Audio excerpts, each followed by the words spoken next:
What's packing with you, YouTube? What's cracking? What's going down, baby?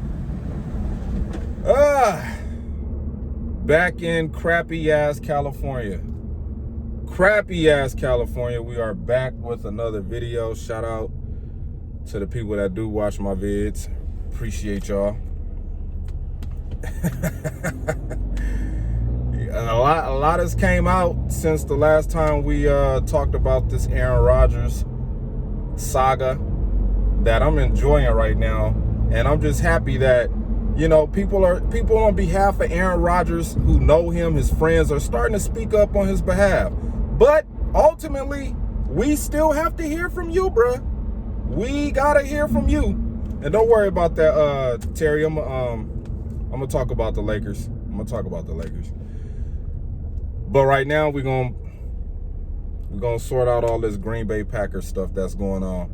And we're gonna mention a couple of people who I think should shut the fuck up. Starting off with Terry Bradshaw. Terry Bradshaw, shut the fuck up. Nobody's listening to you. I think Terry Bradshaw has always had a problem with Aaron Rodgers. Always had a problem with Aaron Rodgers. I don't know for what reason.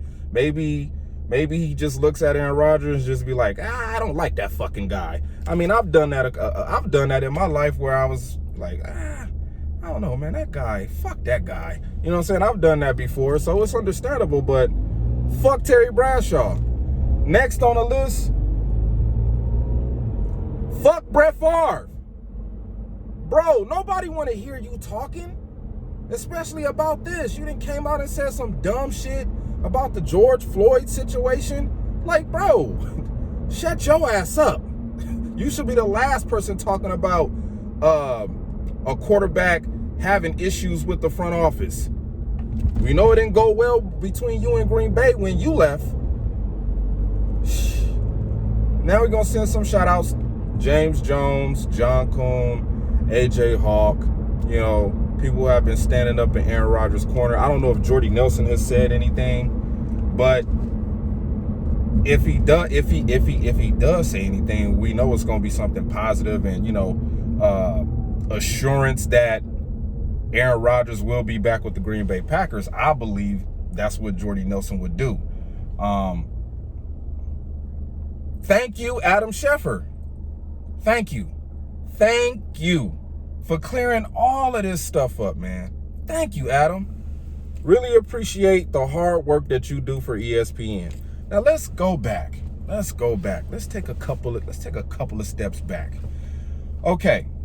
When the Green Bay Packers and Aaron Rodgers situation first hit the news, it was the expose about Mike McCarthy and Aaron Rodgers' relationship that stole ratings. Ratings went through the roof for ESPN. Went through the roof. It was one of the biggest talking points all summer or all off-season long. All off-season long, that's what we was hearing about. Aaron Rodgers, Mike McCarthy. Aaron Rodgers, Mike McCarthy. And then finally, Mike McCarthy gets fired after losing to Josh Rosen and the fucking Arizona Cardinals at home. At least Josh Rosen got that on his resume, that he came in Aaron Rodgers' backyard and beat him. And that was the end of Mike McCarthy. Then saga continues with the hiring of the new coach. And apparently, from what Skip Bayless bitch ass says, Mark Murphy told Aaron Rodgers, don't mess this up, which I don't believe Mark Murphy would ever say some shit like that to Aaron Rodgers. Why would you say that to the guy that's been carrying your fucking organization for the last fucking 10 years? How dare you say don't fuck this up? When Aaron Rodgers was pulling not only his weight, not only the trash ass defense weight, but he was pulling the fucking head coach weight too. So what the fuck are you talking about? Don't mess this up. I don't believe that shit. I think Skip Bayless is just using that shit as a poke at Aaron Rodgers. You know what I'm saying? Come on, dude. You gonna bring this fucking rumbling, bumbling ass motorcycle while I'm doing a fucking video? God damn. But anyway, So we have the where do we stop at? Oh, the hiring of Matt LaFleur and all this. Don't mess this up, Aaron. They didn't consult Aaron on hiring the head coach.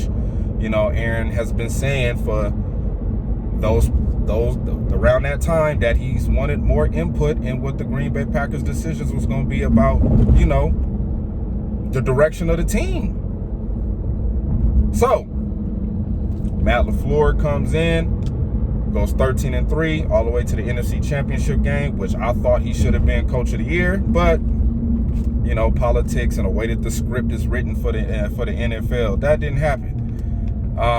Which to me, I believe Matt LaFleur is probably going to wind up winning the Super Bowl. So we have that happen. Aaron Rodgers, you know, he didn't have the greatest season the first year with Matt LaFleur as far as stats goes, but you know, the team showed how resilient it could be in games. We found ways to win. We made adjustments to find ways to win. You know, that was the great, I think that's the greatest skill set or skill that Matt LaFleur has, is adjusting to what the team, his opponent is doing, making the right kind of maneuvers and moves to pull out a victory, even if it's a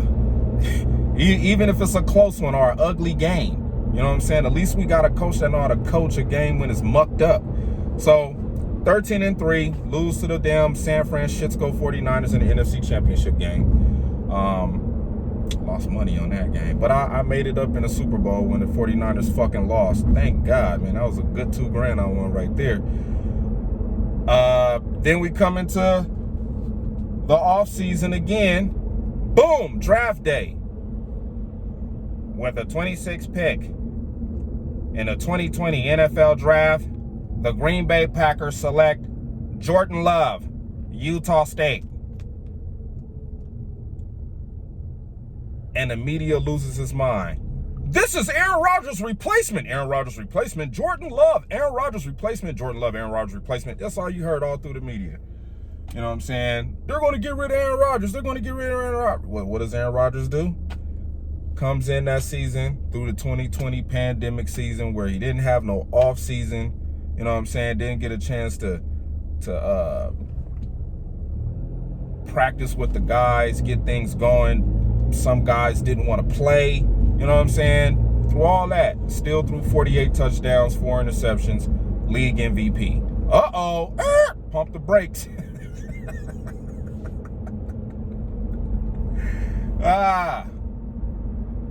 Pump the brakes.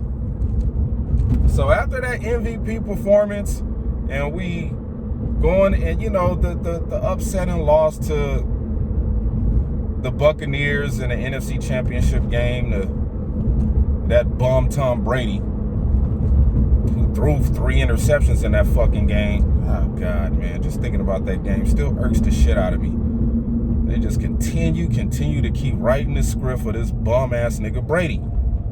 And I do expect Brady to be in the damn Super Bowl next year, playing probably against the fucking Raiders. Probably the script probably gonna be wrote for the Raiders to get to the fucking Super Bowl. So we lose.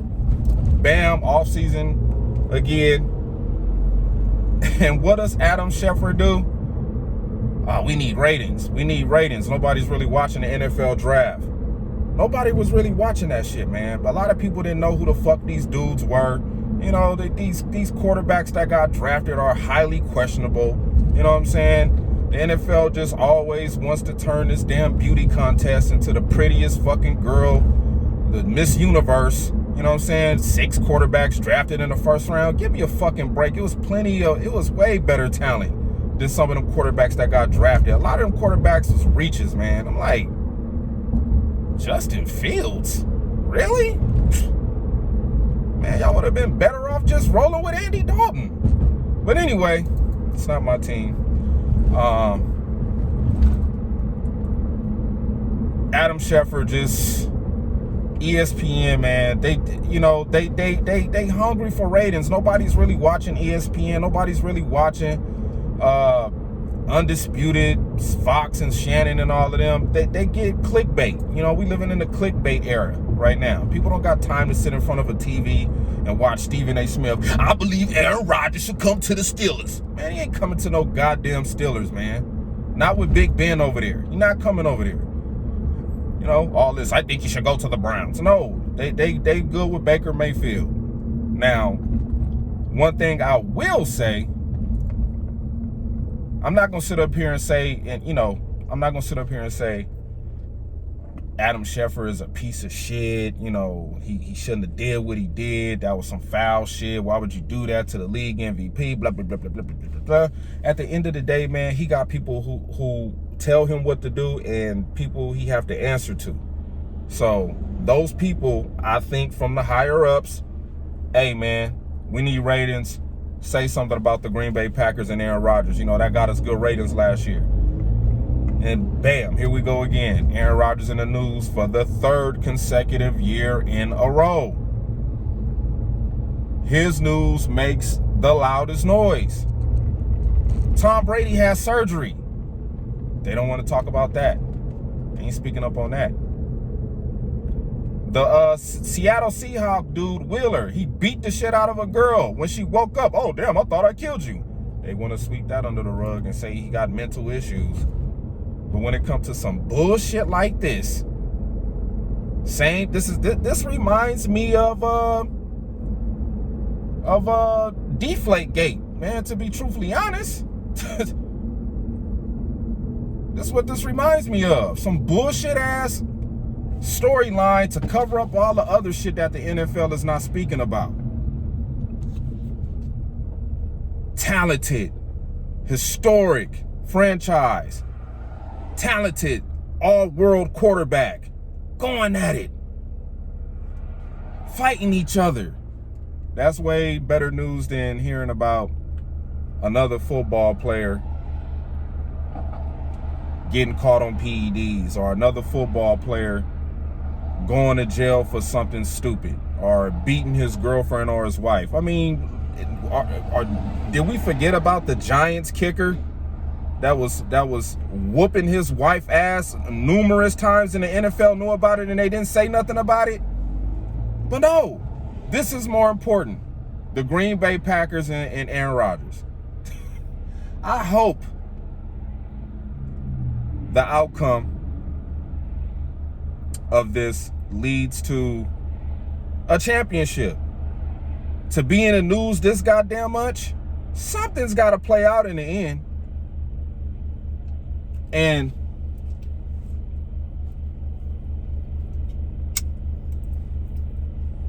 whether that outcome be the Green Bay Packers and Aaron Rodgers mending their issues and working together, whether it's about money or not, whether it's about if he wants more say in decisions that get made, or he wants his input heard in the decision-making process with the higher-ups, the suits. With all of that, through all of that comes a championship with this marriage between player and organization, or June 1st comes around and both decide to part separate ways, and then the clock is on. The clock is on. Who's going to win the championship first? Aaron Rodgers or the Green Bay Packers? Same scenario that Tom Brady just went through after leaving the New England Patriots. Who's going to win the Super Bowl? Tom Brady or Bill Belichick? And the NFL, to keep the narrative of their script that they want to entertain us with, let Brady go out and get anybody he wanted. Brady was having illegal practices during COVID. He walked into somebody's house unannounced. Oh, hey, coach. The coach don't live here, motherfucker. He lucky he didn't get shot. They just let Brady just have all this whole fiasco of an offseason, man. I was just reading shit like that's when I was like, man, something's up with all of this shit going on with Brady. You know, he got AB staying at his house. Like, just, craziness, man. Craziness. He get Rob Gronkowski back. He probably gonna get Julian Edelman back this upcoming season. You know, the script is for Brady. I mean, the script is coming to an end. I believe that. So this whole situation between Aaron Rodgers and the Green Bay Packers is far from done. We won't know anything until June 1st. So we just gotta, you know, as Packer fans, hope that the Green Bay Packers and Aaron Rodgers make the right decision and work this thing out. And work this thing out. Because I'll tell you this, if the Green Bay Packers gonna open up the stadium to fans, man, it's gonna be some empty ass seats. And like, this is unfair to Jordan Love. When you think about the whole aspect of everything, Jordan Love didn't ask to be drafted by the Green Bay Packers. He didn't. But he's going to get the brutal side of this whole situation. People are already just talking shit about him on Twitter. Yeah, I heard, like, one guy made a perfect point. Nobody is saying Jordan Love is ready to play, to go out there and start week 1. Nobody is saying that from the organization, which tells me that Jordan Love still need work. He still gotta figure this shit out. Yeah, he might have had a couple of good, you know what I'm saying, practices against the practice squad, 7-on-7 drill, whatever they run. Yeah, he might have looked good on a couple of days, but match that to the resume of Aaron Rodgers. He just can't fill those shoes. You got a 3-time MVP on your hands. You got Packer fans going crazy on social media right now. I mean, people are hitting me up, man, you got to speak about this. And I'm like, man, I'm just listening and waiting until all this shit pan out. You know, so you already know where I stand. I'm standing with the Green Bay Packers, man. I mean, I'm not finna be, no. I mean, God bless Aaron Rodgers for being the quarterback that he is, to provide, you know, to provide us with a Super Bowl. You know what I'm saying? And that's the thing that gets me the most about this Aaron Rodgers situation, as far as like accomplishments and things like that. He's a Hall of Famer. What do most players talk about? What do majority of the players talk about the most? What is the biggest accomplishment to all of the NFL players? Going to the Hall of Fame. Going to the Hall of Fame. Yeah, the Super Bowls and stuff. Yeah, you want to win a championship. Yeah, most players want to make money. Most players don't care about a goddamn ring. Most players want to make money. Most players don't care about a ring until they start getting long in the tooth in their career. Then it's like, okay, look, I got to get something out of this. You know what I mean? So this video is going on long enough. I'm going to talk about the Lakers in the next vid coming up. So, peace.